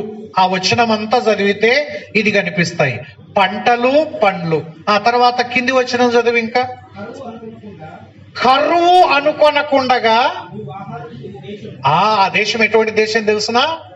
యూదా దేశం అంటే కరువు అనుకోకుండా తినే దేశం. అది ఖనిజాలు కలిగిన దేశం. ఇది నయోమి ఉండే దేశం, చిన్న దేశం కాదు. ఇప్పుడు ప్రశ్న, కరువు అనుకోకుండా తినే దేశంలో కరువు ఎందుకు వచ్చింది? కరువు? ఎంత మంచి దేశములో, పాడి పంటలకు కొదవలేని దేశములో, నీరు పైనుంచి అగాధపు లోయల నుంచి, ఊటల్లో నుంచి ఇంత సమృద్ధిగా నీరు ఉండే దేశములో, పంటలకు పండ్లకు కొదవలేని దేశములో, ఖనిజాలకు ఇనుము అన్ని దొరికే దేశంలో కరువు ఎందుకు వచ్చింది? ఇది మనకు కావాలి. ఎందుకు వచ్చింది కరువు? ఇంత పచ్చని కాపురం, ఇంత పచ్చని దేశం ఎందుకు కరువు పాలయ్యింది? ఆన్సర్ ఉంటది. నంబర్ 1 ఎందుకు వచ్చింది చూద్దాం. 1 కారణం చూద్దాం. ద్వితీయోపదేశ కాండము 28వ అధ్యాయము 15వ వచనం. ద్వితీయోపదేశ కాండం 28వ అధ్యాయం 15వ వచనం. ఆజ్ఞలను, కట్టడలను నీవు అనుసరించి నడుచుకొనవలెనని. ఆ మాట పట్టుకోండి. దేవుడు సెలవిచ్చిన మాట వినని ఎడల ఈ శాపములన్నీ, శాపములలో ఒక శాపమే కరువు. అంటే ఇప్పుడు చెప్పండి, కరువు ఎందుకు వస్తుంది? ఆన్సర్ దొరికిందా? ఎందుకు వస్తుంది? దేవుని మాట వినకుంటే. ఇది గుర్తుపెట్టుకోండి, దేవుని మాట వినకుంటే వ్యక్తిగతంగానైనా కరువు వస్తుంది, కుటుంబమైనా కరువు పాలవుతుంది, సంఘమైనా కరువు వస్తుంది, దేశమైనా కరువు వస్తుంది, ఊరైనా కరువు వస్తుంది. దేవుని మాట వింటే పచ్చగా ఉంటావు, దేవుని మాట వినకపోతే కరువు కాచుకొని ఉంటుంది. ఒక మాట, తప్పిపోయిన కుమారుడు తండ్రి మాట వినకుండా ఆస్తి తీసుకొని పోయినాడు. తండ్రి మాట విననందున ఏమి కల్లారు చూసినాడు? కరువు చూసినాడు. కరువు. ఎవరి జీవితమైనా ఇంతే, గుర్తుపెట్టుకోండి. ఈరోజు నేను దేవుని మాట వినకుండా తిరుగుతున్నానంటావా? రేపు కాచుకొని ఉండు ఫలితం కోసమై. ఇంత పచ్చగా ఉండే కుటుంబం ఎందుకు ఇంత ఎండిపోయింది? ఎందుకు కరువు వచ్చింది? ఇంత మంచి దేశంలో కరువు ఎందుకు వచ్చింది? ఇంత పాడి పంట సమృద్ధిగా ఉండే దేశంలో కరువు రావడానికి కారణం ఏంటంటే దేవుని మాట విననందున. ఒక్క మాట అడుగుతున్నాను, నీ పరిస్థితి, నా పరిస్థితి ఏంటి? దేవుని మాట వినకపోతే, దేవుని మాట వినకపోతే దేవుడు కరువు రప్పిస్తాడు, లేమి వస్తుంది, అన్నిటిలో కొరతనే, క్రమక్రమంగా ఎండిపోవడం జరుగుతుంది. దేవుని మాట వినని వ్యక్తి జీవితంలో కరువు వస్తుంది, దేవుని మాటకు చోటు లేని కుటుంబములో కరువు వస్తుంది, దేవుని మాట వినని సంఘములో కూడా కరువు వస్తుంది. కరువు కారణం ఆయన మాట వినకపోవడం. రెండవది చూడండి, రెండవ కారణం న్యాయాధిపతుల గ్రంథము రూతు గ్రంథానికి కంటే ముందుండేది కదా. కరువు వచ్చింది అని వచనం 1వ అధ్యాయం 1వ వచనంలో ఉంది. దాని ముందు వచనం అంటే ఏదైతే చెప్పండి. ఇంకా దాని ముందు వచనం రూతు 1:1 చదివినాం, కరువు వచ్చిందన్న. దాని ముందు వచనం ఏదైతుంది? దానికి ముందుండే వచనం న్యాయాధిపతుల గ్రంథం చివరి అధ్యాయం. అంటే ఎన్నో అధ్యాయం? 25, 21వ అధ్యాయము. వచనం ఎంత? 25, 21, 25 బాగా చదవండి. ఒకటి, ఆ దినములలో ఇశ్రాయేలీయులకు రాజు లేడు, ప్రతి వాడును. అది కారణం. తర్వాతనే వెంటనే వచ్చినములో కరువు వచ్చింది అంటాం. ఎందువల్ల కరువు వచ్చింది? ప్రతి వాడు ఎట్లా ప్రవర్తించినాడు? ఇష్టానుసారంగా ప్రవర్తిస్తే కరువు వస్తుంది. ఇష్టానుసారంగా ప్రవర్తిస్తే కరువు వస్తుంది, గుర్తుపెట్టుకో. ఇష్టానుసారంగా. నేటి దినాల్లో మనుష్యులకు ఇష్టమైన మాట ఏంటంటే నా ఇష్టం అంటారు. వ్యక్తిగత జీవితమైన, కుటుంబమైన, సంఘమైన ఎవరి ఇష్ట ప్రకారం వాడు నడిస్తే అది కరువుకు దారితీస్తుంది. చిన్న కుమారుడు తన ఇష్ట ప్రకారం తాను వెళ్ళిపోయినాడు, కరువు అనుభవించాడు. వీరు కుటుంబము కూడా ఎవరి ఇష్ట ప్రకారం. నేను ఒక మాట అడుగుతాను, కుటుంబములో ఎవరి ఇష్ట ప్రకారం వారు ప్రవర్తిస్తే, ఎవరి ఇష్ట ప్రకారం వారు ఖర్చు పెడితే కరువు రాక ఏమొస్తుంది చెప్పండి? ఏమొస్తుంది? మీరే చెప్పండి. కుటుంబములో ఉన్న ప్రతి ఒక్కరూ ఎవరి ఇష్ట ప్రకారం వాడు ఖర్చు పెడితే కరువు రాక ఏమొస్తుంది? కొన్ని కుటుంబాలు అట్లే ఉంటాయి తెలుసిన, ఎవరి క్రింద వాళ్ళు ఉండరు. నేను ఒక మాట అడుగుతాను, రైలు పోతా ఉంటే రైలు పెట్టెలన్నీ ఎవరి వెనక వెళ్ళాలా? ఇంజిన్ వెనక వెళ్ళాలా? అట్ట కాకుండా ప్రతి పెట్టె నా ఇష్టం అబ్బా నిందనుకోండి. ఇంజిన్ ఇట్టబోతుంటే పెట్టెలు ఇట్టబోతుంటాయి. మన కుటుంబాలు కూడా అంతే తెలుసునా. ఈయన బైబిల్ సంఖలో పెట్టుకొని ఈయన మందిరానికి పోతుంటాడు. ఈడు పెద్ద కొడుకు కొత్త సినిమా పడింది పోయేస్తాని వాడట పోతాడు. ఈ పాప నేను టౌన్ పోతాంటే ఆ పెట్టి ఎట్టబోతుంది, ఈ పెట్టి ఎట్టబోతుంది. ఇంకా ఈ కుటుంబంలో కరువు రాక ఏమొస్తుంది చెప్పండి? ఏమొస్తుంది చెప్పండి? ఇంజనంబడి పెట్టెలు రావాలనా? ఇంజనంబడి పెట్టెలు రాకుండా ఎవరి ఇష్టం వాళ్ళదే. అట్లాగే కొన్ని కుటుంబాల్లో ఖర్చు పెట్టడం కూడా తెలిసిన ఎవరికి దొరికినది వాడిది చేసుకుంటుంటాడు. దానికి ఒక సూత్రములే, ఒక వ్యక్తిలే, ఏం నాకు అధికారం లేదా, 2000 తీసుకోలేనా అంటది అమ్మ. ఏం నాకు అధికారం లేదా, నా అంతటి నేను 2000 ఖర్చు పెట్టలేనా, ఇంత దానికి కూడా నేను అడగాలనా, ఏమా మాత్రం నాకు హక్కు లేదా, అధికారం లేదా? అబ్బో, వాడు కొడుకు అంటాడు, ఇంకా పెద్ద కొడుకు నేనక ఆ మాత్రం బీరువాలు తీసుకోలేనా అయిపోయా. పెద్ద కొడుకు వాడు అందినట్టు దొరుకుతాడు, వీడు దొరుకుతాడు, ఆమెకు దోషినట్టు. కానీ కొన్ని కుటుంబాల్లోని ఒక సిస్టమ్ ఉంటుంది. ప్రతిదీ కూడా ఒకరి ఇష్ట ప్రకారం జరిగితే ఒక దైవసేవకుడు తన కళ్ళర చూశాడు. ఒక కుటుంబంలో ఆయన జీతం 1,80,000 రూపాయలు నెలకు జీతం. నిజంగా చెప్పాడు, 1,80,000 రూపాయలు నెలకు జీతం వస్తే ఇప్పుడు అప్పు ఎంత ఉంది అని అడిగితే 50 లక్షలు ఉందని ఆయన చెప్పినాడు. ఇంకెక్కువ ఉంటుందట, 50 లక్షలు అప్పు ఉంది. 1,80,000 జీతం తెచ్చి ఎందుకు ఇట్లా అయిందంటే ఇంట్లో ఎవడు మాటినారన్నా ఎవని ఇష్ట ప్రకారం వాడు ఖర్చు పెడతాడు. ఈమెకు దొరికింది ఈమె తీసుకుపోతుంది. ఎవరిని అడగారంట, బట్టలు కొనేటప్పుడు వీళ్ళది వీళ్ళే, వాళ్ళది వాళ్ళే, ఆయనదే. ఎవరి ఇష్ట ప్రకారం వాడు ప్రవర్తిస్తే కరువు రాకేమొస్తుంది చెప్పండి? ఎవరి ఇష్ట ప్రకారం వాళ్ళు ఖర్చు పెడితే కరువు రాకేముంటది? ఇంట్లో ఎప్పుడన్నా ఒక మాట ఆలోచన చేశారా?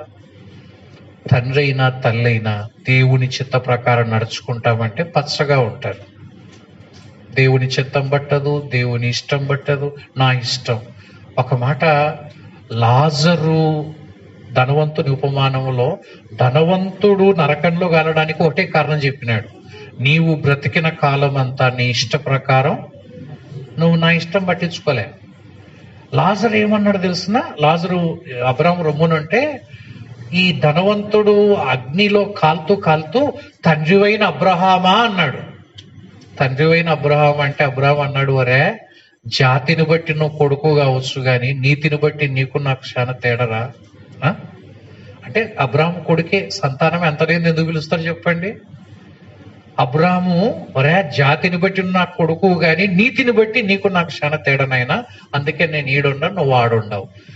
ఇక్కడ తండ్రి కొడుకులకు సంబంధమే లేదు. మా నాయన పరలోకానికి పోతే నేను పరలోకానికి పోతానట్టేమి లేదు. తండ్రి ఆడుండాడు, ఈడు కొడుకు ఈడుండాడు, తండ్రి అయిన అబ్రహామా అంటున్నాడు. అప్పుడు అబ్రహాం ఏమన్నా తెలిసిన, ఒరే పనికిమాలినోడా, నువ్వే కాదు ఓయే ధనవంతునివి, నీకంటే నేను పెద్ద ధనవంతుని. నీకేముందిరా పెద్ద ఇడుచుకొని తింటుంటివి, ప్రతి దినం సుఖపడుతుంటివి కదా, నీకంటే ధనవంతున్నా నేను, వెండి బంగారంది. కానీ నేను నా దేవుని చిత్త ప్రకారం బ్రతికినాను, అందుకే పరలోక రాజ్యానికి వచ్చినాను. నువ్వేం చేసినావు? నీకుండే ధనం దేవుందయ్యా, దేవుడు ఇచ్చినాడని దేవుని పక్కన పెట్టి దేవుడు బాగా కలగజేసినాడని మోసపోయి చివరికి నరకాని పోయినాడు.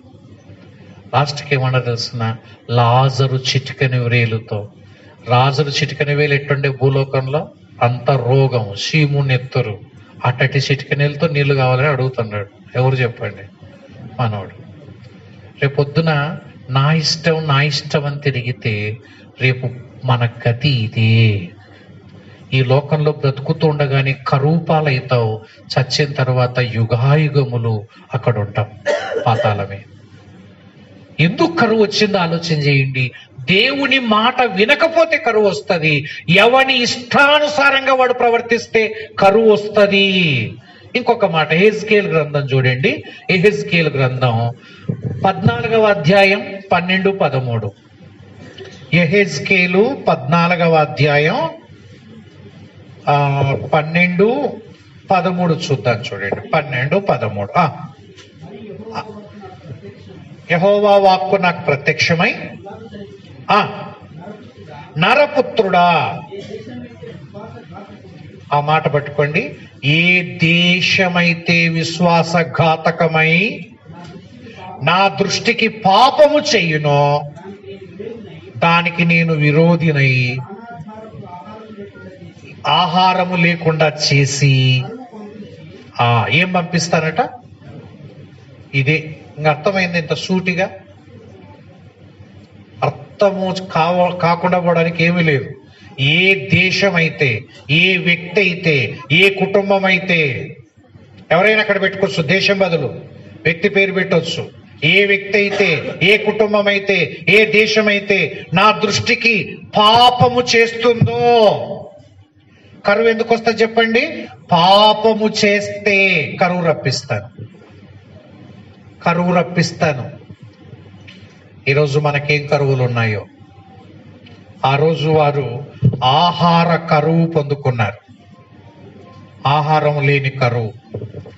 ఈరోజు కొంతమందికి ఆహార కరువు ఏమి లేదు. ఇక్కడ కూర్చున్న వాళ్ళందరికీ ఎవరికైనా ఆహారం లేని కరువు ఉందా చెప్పండి? ఏం లేదు, హ్యాపీగా 3 పూట్ల తింటున్నాం.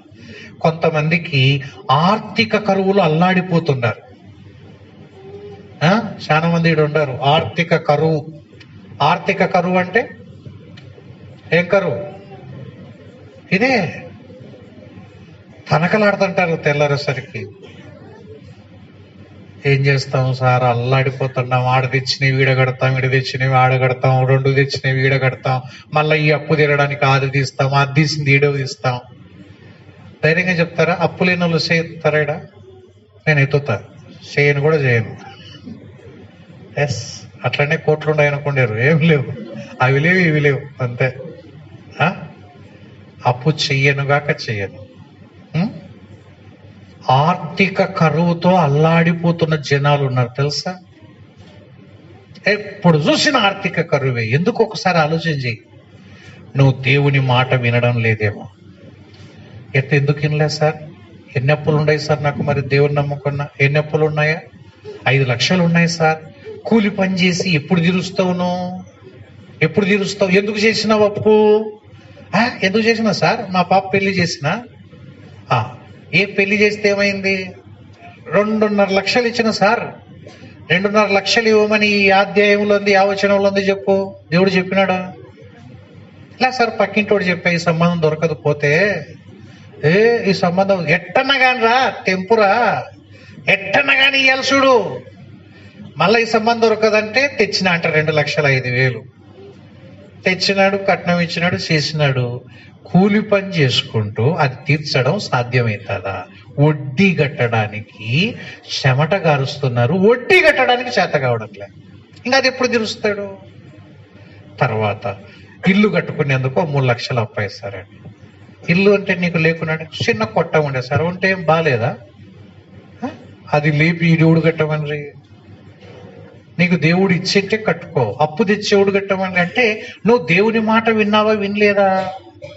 మా వాడిని చైతన్యాలు చదివించి సార్ విజయవాడ పంపించి, అట్టుందే బైబిల్లో ఎఫ్ఎస్సి 6:1 ప్రకారం మీ బిడ్డను డాక్టర్ కావాలంటే విజయవాడ చైతన్యకు తీసుకుపోండి అని ఉంది. అట్ట ఏమన్నా నీకు సాధన కాడ చదివించుకోరా అంటే లే, వాడు చదివిస్తున్నాడు, ఈడు పోయి లక్షలు కట్టేసి తప్పులు అయినాయి. ఇవన్నీ ఎందుకు వచ్చినాయి? ఆర్థిక కరువు. ఒకసారి ఆలోచన చేయి, ఒకసారి ఆలోచన చేయి, నువ్వే చూడు ఎందుకు వచ్చింది. నేను ఒక మాట అడుగుతాను, మరి సంబంధం పోతేట సార్? పోతే పోని, దేవుని ఇష్టం. ప్రభువా నాకైతే ఇచ్చే స్తోమత లేదు, పెళ్లి కాకపోయినా పర్వాలే కానీ నేనైతే దీంట్లో ఇరుక్కోను, నీ మాట ప్రకారమే ఉంటాను. ఎస్, కానీ ఎంతవరకు చూద్దాం. చేతగాంది నేనేం చేస్తాను? పెద్ద సంబంధం వచ్చిందని 10 కోట్లు ఇస్తా అంటే నా దగ్గర లేనప్పుడు నేనేం చేస్తాను? నాకు అవసరం లేదు. దేవుని మీద ఆధారపడితే దేవుడే చూసుకుంటాడు. దేవుని మాట వినకుండా మనం ఏదో చేసి ఆ కాపురం సంబరంగా ఉంటుందే చెప్పండి? అట్లా బాగుంటది అనుకుంటున్నారా? లేదు. ఆర్థిక కరువు కొంతమందికి, ఆరోగ్య కరువు ఈ కొంతమంది ఇది అల్లాడుతున్నారు. ఏం కరువు? ఆరోగ్య కరువు. లేస్తే మొక్కడం, మూలగడం. ఎందుకు వచ్చిందో ఒకసారి ఆలోచన చేయి. అబ్బా ఈ కాలు ఇరుకబట్టిందన్నా, ఏంటికి అంటే ఆ కథ అందలేదు. సినిమా కురుకులాట పోతుంటే జారి పడితే అప్పుడు ఎముక ఇరిగిందన్న, అప్పటి నుంచి నొప్పి పోలే అని. ఎందుకు వచ్చింది ఆ నొప్పి? అదే ఈ మూడిట్లలోనే ఆరోగ్య కరువు. ఈరోజు కొంతమందికి ఆత్మీయ జీవితంలో కరువు వచ్చింది. ఏం జీవితం? ఆత్మీయ జీవితం ఏమీ లేదు. ఈ భౌతిక జీవితం మాత్రం కలకల్లాడిపోతున్నారు. ఆత్మీయ జీవితం మాత్రం ఇంత కూడా లేదు. దేవుడు లేదు, దైవం లేదు, భక్తి లేదు, మందిరం లేదు, ప్రార్థన లేదు, బైబిల్ లేదు. ఆత్మీయ జీవితం గుండుసున్నా, బయటి జీవితాలు మాత్రం బ్రహ్మాండంగా అనిపిస్తున్నాయి. ఏం కరువు వచ్చిందిరా? ఆత్మీయ కరువు. నీకేం కరువు వచ్చిందో నాకు తెలియదు. ఆహారపు కరువా, ఆర్థిక కరువా, ఆరోగ్య కరువా, ఆత్మీయ జీవితంలో కరువు వచ్చిందా? ఒకసారి ఆలోచన చేయి, నిదానంగా ఆలోచన చేయి. ఇంత మంచి దేశంలో కరువు ఎందుకు వచ్చింది అంటే మూడు కారణాలు. ఒకటి, దేవుని మాట వినకుంటే కరువు వస్తుంది, ఇష్టానుసారంగా ప్రవర్తిస్తే కరువు వస్తుంది, పాపం చేస్తే కరువు వస్తుంది. ఇక్కడ ఆగుదాం. దేవుడు ఈ మాటలు మన కొరకై దీవించునుగాక. తదుపరి మనం అక్కడి నుంచి కంటిన్యూ చేసుకుందాం. వారి ప్రయాణంలో చేసిన తప్పిదాలేంటి, ఏం ప్రయాణం చేసినారు అసలుకి అనేది మనం తదుపరి క్లాసులో కంటిన్యూ చేసుకుందాం. దేవుని సేవకులు వచ్చి ప్రార్థన చేసి ఈ తరగతిని ముగిస్తారు.